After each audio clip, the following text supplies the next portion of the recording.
My parents looked me in the eye and said, "Be independent."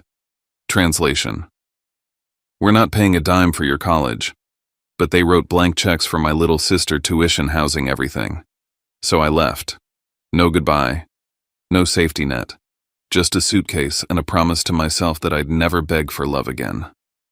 9 years later, I walk into my sister's wedding and my mom sneers loud enough for strangers to hear. Why is this missing piece here? The room tilts. My sister smirks like she won. And then her fiancé goes ghost white and snaps, "Shut up, this person is..." My name is Blaine Vaughn. I'm about to tell you what he saw and why my family's perfect picture started cracking right there. Before I do, can you say "listening" in the comments or tell me where you're watching from? Sometimes knowing someone's here makes it easier to say the parts that still hurt. If you've ever been the extra in your own family, consider subscribing so you don't have to carry it alone.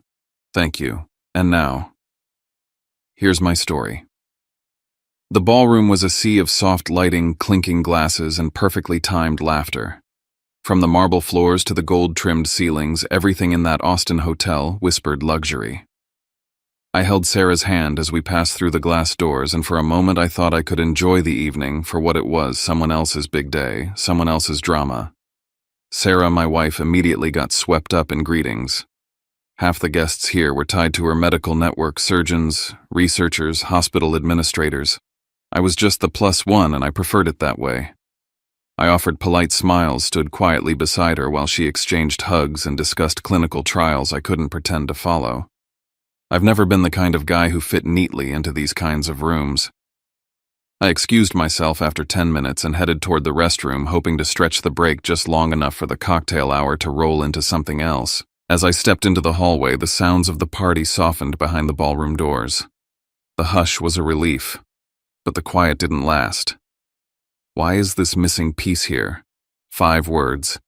That's all it took. I stopped mid-step. My lungs froze. I hadn't heard that voice in nearly a decade, but my body remembered it before my brain caught up. I turned slowly. There she stood, clad in deep plum satin and decades of disdain, my mother, Patrice Vaughn. Beside her was a young woman in a bridal robe, veil clipped back casually as if she owned the air around her. I couldn't see her face clearly yet, but her posture, the tilt of her chin, it hit me before I could deny it. Brielle, my little sister. The words had been loud enough for the surrounding guests to hear, and heads had started to turn. I felt them glancing over, confused, curious, pretending not to listen, but absolutely listening. I didn't say a word. My instinct was ironclad. Do not give them oxygen. Do not dignify it. I turned back toward the ballroom. Sarah would be wondering where I was. We could leave. I didn't need to cause a scene. I didn't need to be dragged into their theater again. But then I heard it, the sharp click of heels chasing after me. A hand clamped onto my wrist, digging in too tight for comfort. "Stand still," my mother hissed. Even leftovers should know better than to sneak into a high-class event. I turned, and for the first time in 9 years, I looked my mother in the eyes. They were colder than I remembered. And just behind her, the bride had stepped closer. Her face came into full view. Brielle. 9 years vanished in a blink, and I realized I wasn't just crashing a wedding. I was standing in the middle of my sister's.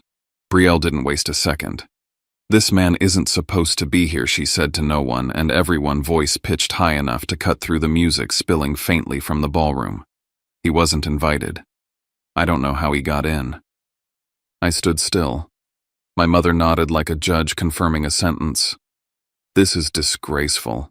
He's always found a way to ruin important moments." Guests began to murmur, just softly enough to pretend they weren't involved, but loud enough to sting. I could have explained. Could have told them that my name was on the guest list, that Sarah had the official invite, that I'd walked in through the same doors as everyone else. But none of that mattered. Not here. Not with them. They weren't really accusing me. They were performing. They wanted a reaction. They wanted me to defend myself so they could play the injured party. So they could look around and say, "See how difficult he is, I didn't bite." Instead, I let my mind drift back to the last time I heard the phrase "missing piece." I was 17, senior year, sitting at the kitchen table in Maple Hollow, Ohio. My father, Dr. Leonard Vaughn, had just finished his usual speech about legacy and image and family duty. I'd asked if I could apply to college, just community college with some help on tuition. He'd leaned back in his chair, folded his arms, and said, "You want us to pay for that?" "No. You want independence, Blaine. Then be independent." My mother didn't argue. She just sipped her coffee and muttered, "A broken cog in the machine only drags everything down." They were already planning Brielle's future tutor's dorm shopping application fees. I wasn't angry then. Just blank. Like someone had flipped the lights off inside me and told me to keep walking forward anyway. I got a part-time job at the hardware store 3 towns over, started saving. They still made me hand over part of my paycheck for the household. When I asked to move out, my father said, "You're not going anywhere. You'll die out there." I remember packing in secret. I remember forging my own path through trial and error, figuring out lease agreements, navigating paperwork, eating ramen 5 nights a week. I filed my own taxes before I could legally drink. There was one man who helped me, Ross Marlowe, a distant cousin of my father's but a decent guy. He helped me co-sign my first apartment. Said he'd always known something was off in that house. He never said more. He didn't need to. I recorded everything before I left, not out of revenge, out of survival. Audio clips, phone messages, every cruel line they thought I'd forget. I burned it all onto drives and stored them in places they couldn't reach. I didn't expect to use them. I just wanted to know I hadn't imagined it, that the pain had proof. When Brielle needed a quiet place to study, they told me I was being disruptive. They asked me to leave, and I did. That was the last time I saw any of them. Until now. I looked at her, Brielle. She was watching me like I was a stain she couldn't scrub out of her big day. That's when someone else stepped into the hallway. A man in a tailored charcoal suit, expression tight and wary. Brielle lit up the moment she saw him. "There you are," she said, linking her arm through his. "This guy somehow got in. Can you call security?" His eyes landed on me. And something changed. His jaw tensed. His shoulders stiffened. He looked like a man who had just stumbled into a room full of landmines. That's when I knew. This wasn't just some stranger. That was her fiancé. And he wasn't looking at me like I didn't belong. He was looking at me like he recognized exactly who I was, and didn't know what to do with it. Everett looked from me to Brielle, then to Patrice and Leonard, and back to me again. His jaw moved slightly as if he were chewing a thought. He stepped forward, lowering his voice just enough that it still carried, but not enough to make it a scene. "What's going on here?" Brielle jumped in like a contestant on a game show, buzzing in too early. He wasn't invited. He just showed up out of nowhere. "You know who he is, don't you?" "My brother, or technically my half-brother, depending on how much you believe in DNA." She laughed alone in her joke. My mother crossed her arms, nodding sagely. "We didn't want to ruin your day with all of this. He has a history of disrupting things. Brielle hasn't seen him in nearly a decade for a reason." Everett's eyes narrowed. My father finally spoke, voice even and performative. "We raised him, gave him everything through high school. But some people, well, they don't appreciate structure. They want to blame everyone else when things don't work out. It's sad, but we moved on." Brielle tilted her head toward Everett like she was trying to land the kill shot. "He's jealous, always has been. That's why he's here now, trying to stir up drama." I stood with both hands in my pockets, body still, my voice steady. "I'm not here for drama. My wife was invited. I came with her. That's it." Patrice snorted. "His wife, if you can believe it, is a Caldwell. That's the only reason he got in here at all. Married into money, clearly." Everett blinked. The name landed like a hook. My gaze stayed fixed on him. I could see the flash of recognition start to bloom. He was working backward, adding things up he hadn't realized were related. "I'd like to go back inside," I said, calm but firm. "This isn't the time or place for this. You're about to get married. Let's not turn your wedding into a courtroom." But Brielle wasn't done. "Are you not going to throw him out?" she snapped, tugging at Everett's arm. "He's embarrassing us in front of everyone." That's when it hit me. I'd seen Everett before.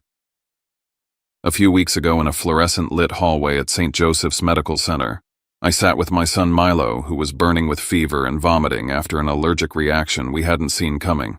Sarah had been in surgery across town, unreachable. I was the one who rushed Milo in. The attending physician had been a tall man with a clipped tone and sharp eyes, the kind of doctor who talks more to the chart than to the parent. He'd recommended a high-dose steroid course immediately aggressive considering Milo's size and the symptoms. I'd pushed back. I remembered the irritation on the doctor's face when I asked for alternatives. He gave them reluctantly. That voice, that face. It had been Everett. He recognized me now. I could see it in the tightening around his mouth and the way his fingers flexed at his sides. He wasn't looking at me like an unwanted guest anymore. He was looking at me like a threat. Sarah appeared beside me, then slipping between the crowd like she knew exactly where I'd be. Her hand slid into mine without hesitation. Calm, grounded. That was her way. "Everything okay?" she asked. Everett paled. Brielle stepped back in, oblivious to the shift in energy. Finally, she said, eyes rolling toward Sarah, "Could you please tell your husband he's not supposed to be here?" Everett turned to her and something cracked in his voice when he said, "Shut up. This person is Blaine Vaughn." Everett finished louder now, and he's not just anyone. He's the co-founder of Ardent Systems, which is currently in a multi-year partnership with Caldwell Healthcare. The air thickened. Conversations around us quieted. The people near the check-in table turned to look. One of the wedding planners edged closer, pretending to adjust the floral arrangement, but clearly trying to assess if a scene was about to unfold. Brielle's mouth opened, then closed. Everett continued, voice harder now. "You just tried to humiliate someone tied directly to the system my department answers to. Are you even aware what that could mean?" Brielle blinked. "You're siding with him. I'm not siding with anyone," he said tightly. "I'm saying you need to stop making this about you when you don't know what you're doing." I took a breath. It was my move now, but I didn't want to play it like they expected. I wasn't here to flip tables. I wasn't here for revenge.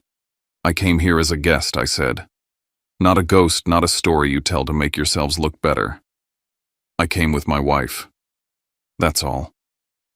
I looked directly at my parents. You may not like that I'm here.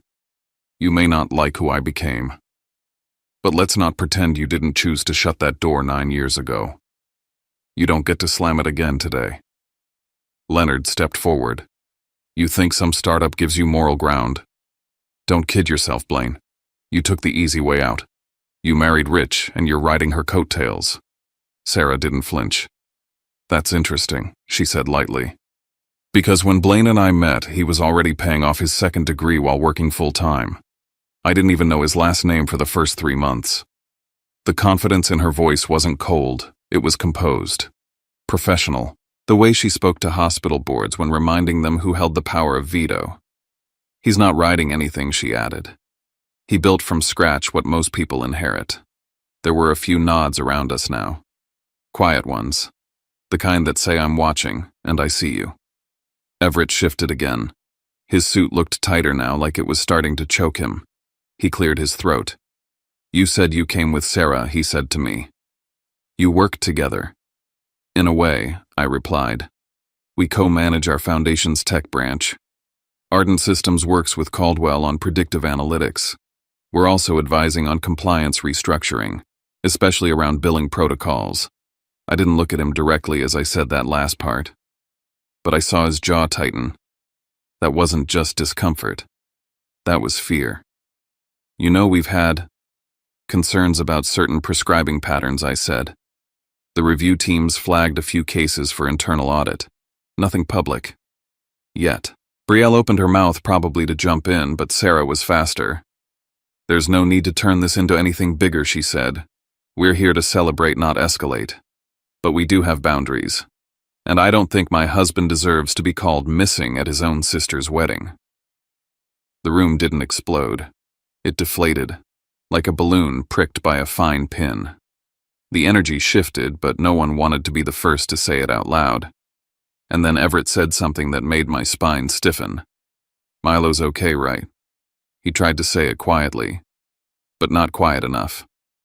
My head snapped toward him. He knew my son's name. He remembered. My silence was confirmation. "I was on rotation that day," he added quickly. ER was overloaded. You didn't recognize me," I said. "Or you did, but you didn't want to ask." He swallowed. "I recommended standard protocol. You recommended aggressive treatment for a 6-year-old with a mild reaction," I said evenly, and didn't ask if he had a medical history. The silence was colder now. Around us, the weight of too many unspoken truths began to press down. Sarah touched my arm lightly. "We can leave," she whispered. "No," I said. Brielle's voice broke the silence. "You're twisting everything," she snapped. "You're always doing this, making yourself the victim. You want to wreck my wedding for what? For attention?" I didn't respond. So she turned to the guests, her voice rising. "He's been like this since we were kids, always unstable. Our family we tried to help him, but some people just can't be helped." The phrase dropped like a flare. Unstable. Helped. They were planting a story. I saw it forming even as she spoke, the troubled brother, the long-absent son, the wild card who always ruins things. She wanted Everett to back her up, to call me unfit, to validate her version in front of witnesses. And if he did that, I'd either have to reveal what I had or walk away looking like exactly what they wanted me to be. Unhinged. Dangerous. The problem child back to burn the house down. They didn't know what I'd brought with me. But I knew now they were going to find out. There was a split second where I thought she might stop herself. Brielle's hand hovered, trembling just inches from Everett's phone.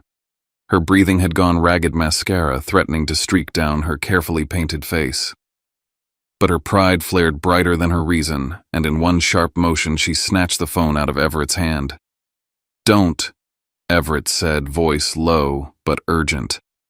"Why are you doing this to me?" She snapped, her voice cracking. "You're supposed to be on my side, I am." Everett answered, but it sounded more like a plea than a defense. "But I can't ignore what's right in front of me. If there's a lie, I need to know. Just trust me," Brielle said, gripping the phone tighter. That's when I knew she was losing control. I watched silently, letting the weight of the moment settle on everyone standing nearby. The crowd had thickened. Guests who moments ago were smiling for photos and sipping champagne were now turning to each other, whispering, shifting uncomfortably. Even the photographer had lowered her camera. Brielle looked around and saw the attention gathering like thunderclouds. "You're ruining everything," she said, but I wasn't sure who she meant anymore, me, Everett, or herself. Brielle, Everett said slower, now carefully.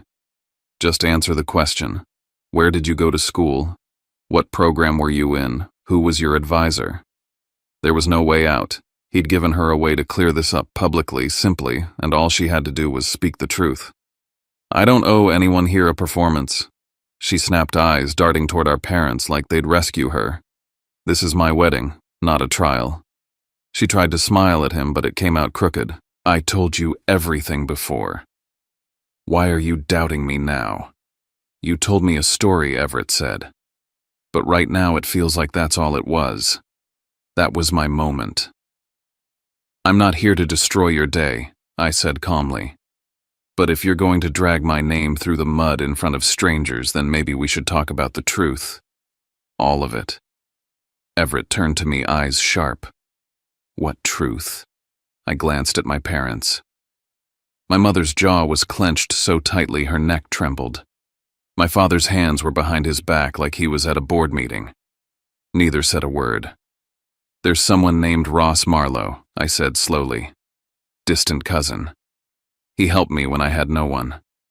After I left Maple Hollow, he kept in touch. He told me some things. About what people were saying in town, about the clinic, about what Brielle's transcripts looked like, and didn't." My father's mouth twitched. "Ross was mistaken," my mother interjected quickly. Maybe I said meeting her eyes, but Ross was the kind of man who didn't say things he wasn't sure of. Everett frowned. What kind of things? I held his gaze. Things about Brielle taking a gap year she never mentioned, about her dropping courses she never made up, about how your fiancé might have a few creative interpretations of her academic timeline. Brielle snapped her head toward me. You're disgusting, she hissed. You'd ruin your own sister's wedding just to feel superior for once in your life. I didn't bring this up, I said evenly. You did. You dragged me into this, Brielle. You made it public. Everett exhaled through his nose and pulled his phone out again. There's a professor I know in admissions. I'm going to call. He should be able to confirm some of this. My mother stepped forward like a fuse had just been lit. No, she said. Everett, honey, this is all unnecessary. Let's just go inside. Let's forget all this drama. You don't need to.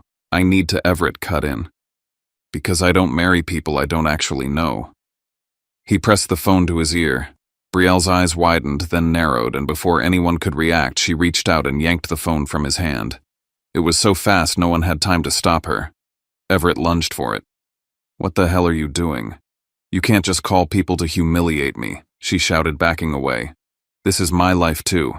You lied, he said, and now you're making it worse. I didn't lie, she said, breath short. I just didn't say everything. That's not a crime, no, I said quietly. But it might be the reason everything's about to fall apart. Brielle stared at me with something close to hatred, and then without a word she threw the phone to the marble floor and stomped on it. Once, twice.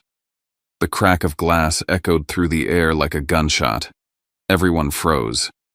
The silence after the phone shattered was thicker than any scream.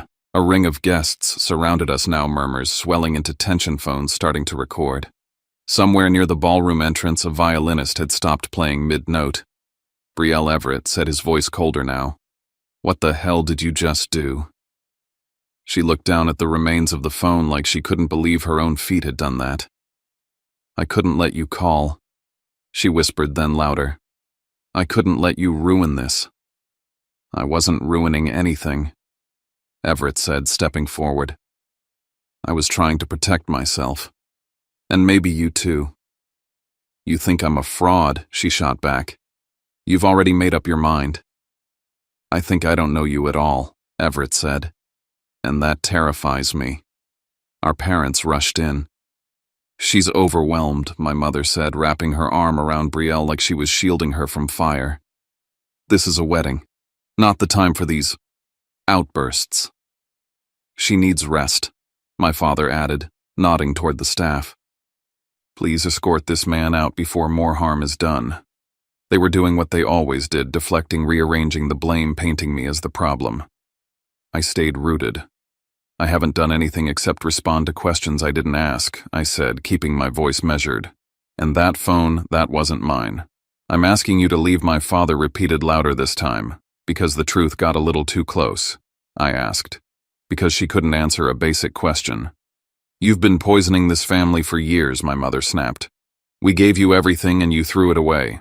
Now you come here to take more. I haven't asked for anything, I said. Not a cent. Not a second chance. I came because my wife asked me to be by her side. And right on cue, Sarah appeared beside me, her face unreadable, her posture calm as stone. What's happening here? She asked Everett directly. He opened his mouth, but what came out wasn't about Brielle. I can't trust him, Everett said, pointing at me. He's not who he says he is. I've seen him before. My jaw tensed. Sarah narrowed her eyes. Where? At the hospital, Everett said. He came in with his kid, Milo. I remember. There was a disagreement over treatment. You diagnosed him without reviewing the full labs, I said, ice slipping into my tone. You refused standard protocols, Everett replied, sounding defensive. I questioned a decision that could have caused irreversible damage, I said. There's a difference. Now everyone was listening even closer. You shouldn't be here, Everett said. You're a liability. That's rich, I said, coming from someone with 3 pending complaints in the billing department. Everett flinched.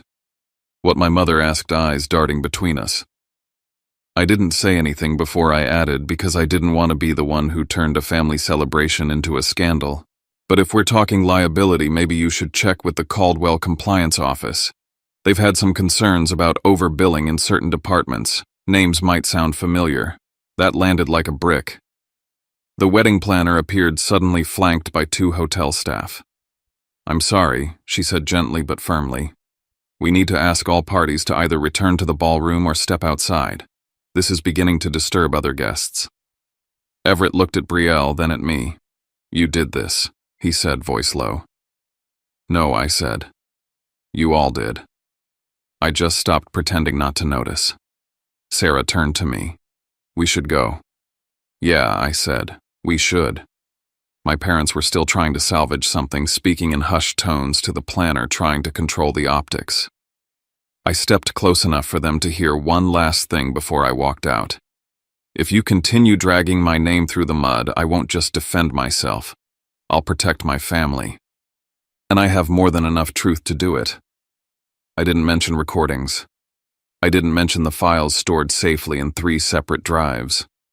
But the look on my father's face said he remembered. He knew. As we walked away, Sarah's phone buzzed in her hand. She glanced down at the screen, then showed it to me. It was a message from Caldwell Compliance. Everett Shaw's name had come up again. They were reopening an inquiry. I didn't smile, but I knew this wasn't over. It was just finally beginning. By the time we reached the car, the air outside the hotel felt almost too clean, too quiet. Like the moment after a firework has gone off when your ears are still ringing.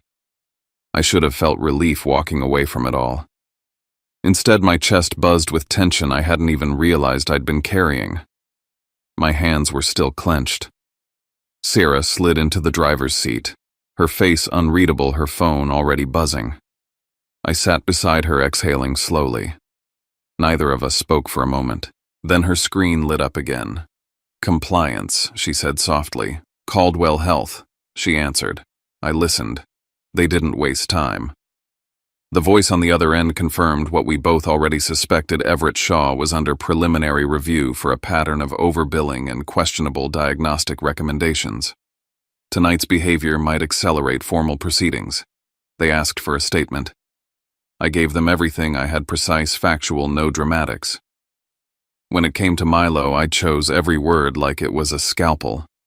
He pushed for inpatient treatment. It felt excessive, I said. We got a second opinion. It wasn't needed. The voice thanked me, promised discretion, promised follow-up. When the call ended, I thought that might be it. But Sarah's screen lit up again. This time, it was a message from someone in her department. Everett had been trying to spin a new version of events.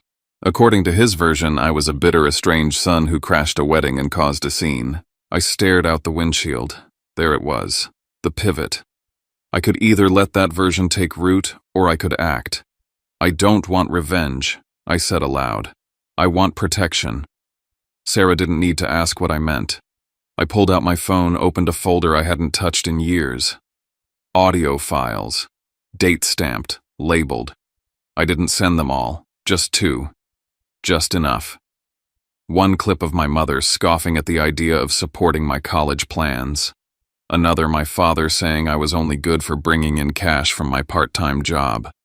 I forwarded them directly to Caldwell's legal liaison, with a short note for context regarding the family dynamic referenced by Dr. Shaw. I hit send. It felt clean, controlled. Then another ping. Ross. I hadn't heard from him in months. He messaged only one line. You should know Brielle broke down. Her in-laws are checking everything. The wedding's stalled. Of course it was. A house built on pretend degrees and curated Instagram captions wasn't going to survive scrutiny. A minute later, another message came, this time from a number I didn't recognize. Your parents are contacting the hospital, saying they need to speak with you. Something about a family emergency. I laughed, a dry sound. Emergency, no. This was them losing grip on the narrative. Sarah glanced over. You okay? Yeah, I said. I just finally understand what they mean by self-sabotage. We drove in silence after that. But it was the kind of silence that doesn't ache. It was clarity. Every action had been deliberate, measured, and now I was no longer waiting for the next blow. I had chosen my ground. Back at the hotel, I packed slowly. Every fold of a shirt, every zipper felt like closing a chapter. That night, long after Sarah and Milo were asleep, I stared at the ceiling, waiting for guilt. It didn't come. I didn't feel like the villain. I felt like a father, like a husband, like someone who had finally stopped letting the past write his future. Caldwell Health's headquarters in Northern California looked like what my parents always wanted me to fear: glass steel systems they couldn't manipulate. No small-town favors. No knowing someone's cousin. Just protocol. They showed up the next morning. Security notified me they were in the lobby claiming emergency access to see their son. Apparently that alone was supposed to unlock doors. When it didn't, they became loud. Loud enough that corporate relations was notified. I agreed to meet, but on my terms. We met in a side conference room with a witness from HR present. Not legal, not a trap, just boundaries. My mother looked older, not sick, not fragile, just faded. My father looked annoyed at the inconvenience, as if I'd scheduled this meeting just to spite him. "Blaine," she began, voice-lined with sugar and smoke. "We didn't raise you to be cold. You didn't raise me to be anything," I said. "You trained me to disappear." They blinked. "We gave you everything," my father snapped, "except belief, except space, except the same shot you gave Brielle. She needed it, and I didn't." Silence. I took out a sealed envelope. Inside were transcripts from 2 voicemails and a summary of their financial cutoffs.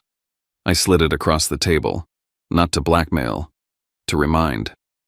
You don't get to call me out of nowhere and demand a seat back at the table, especially not while trying to ruin my name to cover your own mess.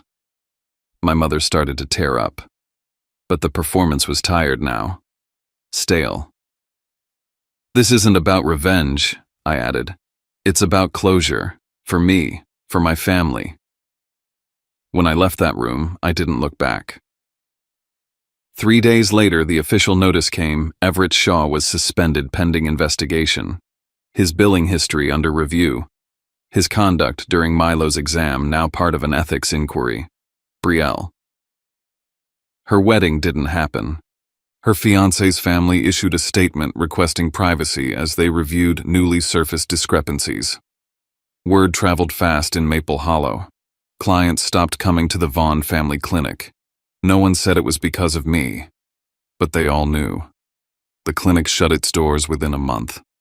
At home, Milo got better. He smiled more, ate better, slept through the night. I took him to school every morning. I held his hand longer than I needed to. One night I told him a story about a boy who left home with empty pockets but managed to build something better. Not because he had to prove anything, just because he knew he could. He asked me if the boy ever went back. I shook my head. He didn't need to. When I turned off his lamp, I looked around the quiet house. The hallway light glowed warm. Sarah was in the kitchen humming something under her breath. I wasn't the missing piece anymore.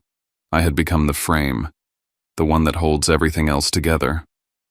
Some stories don't end with fireworks. They end in silence, in choices made behind closed doors, in boundaries drawn without an audience.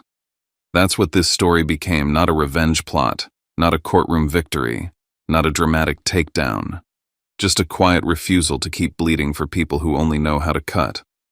For years I lived with the belief that I was the problem, that I was defective, broken, unworthy. My parents told me that. My sister reinforced it. Even the town I grew up in, with its polite smiles and careful avoidance, taught me how to vanish into the wallpaper. But survival does something strange to a man.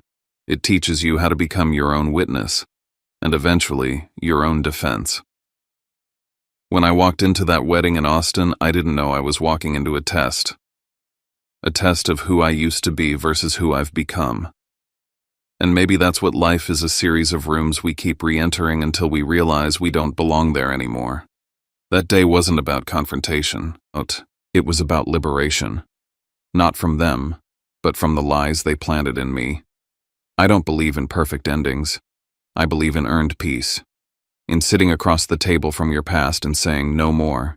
In choosing to protect the people who see you, not the version your family tried to sculpt, not the echo of who you were when you were desperate for love, but you and all your flawed, grown, raw self. I still don't have the apology I deserved. I probably never will. And I've made peace with that. Because I'm no longer chasing apologies. I'm building a life where I don't need them. I have a partner who sees through the noise. A child whose laughter is louder than all the shame I used to carry. A home where nothing is earned by silence or submission. That is my justice. That is my reward.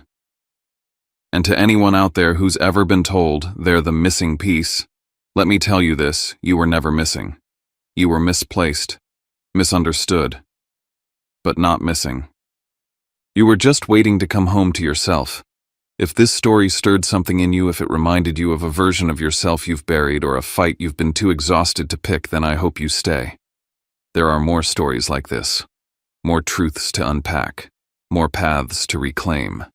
So if you want to walk this journey with me, if you want to keep peeling back the layers and finding the kind of honesty that doesn't need to scream to be heard, subscribe. Follow along. There's more to come. And I promise whatever story we explore next, we'll tell it the way it deserves to be told. Your truth is not too loud. Your pain is not too much. And you are not alone. Let's keep going. Subscribe now. And if you're still reading this, still with me after all these pages, all these wounds peeled back and truths laid bare, then maybe you see yourself here too. Maybe you've been the outsider at your own family table. Maybe you've carried the weight of a childhood that never let you breathe. Maybe you've had to start from nothing, not just once, but over and over again, because the people who should have loved you only knew how to rewrite the story with themselves as the victims. I see you. And I hope more than anything that this story reminded you of one thing: you don't owe anyone your silence just because they call themselves family. You don't have to keep performing loyalty for people who never earned it. You get to draw a line. You get to say enough. You get to choose your own peace, your own people, your own path forward. This isn't just a story about one broken family. It's a story about reclaiming voice, memory, and dignity. About no longer shrinking to fit the narrative someone else wrote for you.